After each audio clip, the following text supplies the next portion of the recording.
It goes without saying that this is a completely extraordinary year. Normally this morning, many of us would be together at our Peace Memorial in the Market Square and then come together afterwards for our service in this church to remember those who gave their lives for us in past wars. Like our ancestors during the two world wars, there is not a single individual or household that has not been affected by this year's pandemic of COVID-19. All of us in one way or another have had our lives disrupted and indeed have had anxieties, worries and concerns raised because of the risk this virus brings with it. Likewise, we too, like those at the beginning of the First World War, believed that perhaps it would be all over by Christmas. I know at the beginning of spring, many of us were hopeful that a vaccine would have been found for this time now of the year. And for many, the journey through this year has brought with it bereavement and loss to the forefront of our lives. However, what is not comparable is the amount of loss that nations experienced due to the horrific fighting that happened during the First and Second World War. By the end of World War I, Britain had lost on average a serviceman every 2.5 minutes. There were approximately 1 million families left grieving, and over 8 million people had served in some way and perhaps also suffered. To try and imagine a scale of loss like that, it would be the equivalent of a hearse loaded with a coffin of a service person going through our town every 2.5 minutes constantly for 4 years. On top of that, you have to imagine the number of widows and orphans that were a byproduct of that horrendous loss and fighting.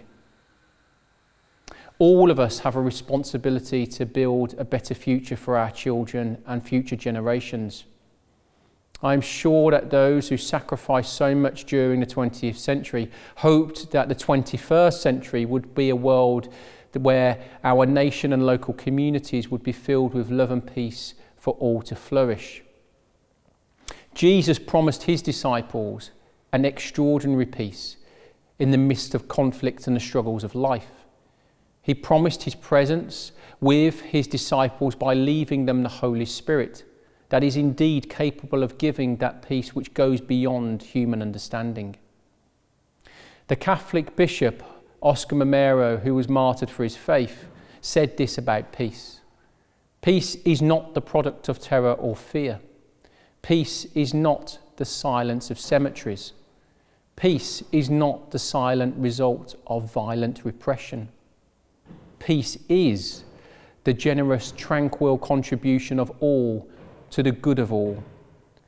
On a practical level, this paints a picture of a world where there is not a refugee crisis, a world where no one goes hungry, a world where asylum seekers do not flee countries because of religious persecution, a world where borders do not exist because of fear. The greatest way of honouring those who gave their lives for us in conflicts past, whether that be in the two world wars or the Falklands, Iraq, Afghanistan, or while serving in our own nation, is to remember and commit ourselves to the striving and working for peace for all people.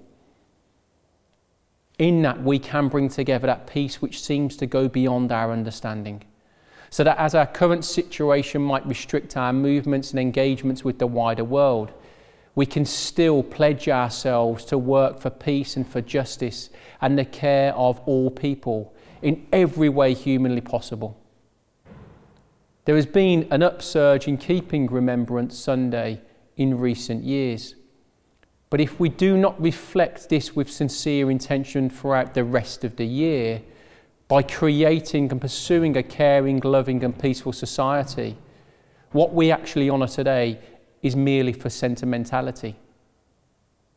Let us therefore show those who made that sacrifice that their death was not in vain, but was worthy of that great cost by the way in which we live out our lives today.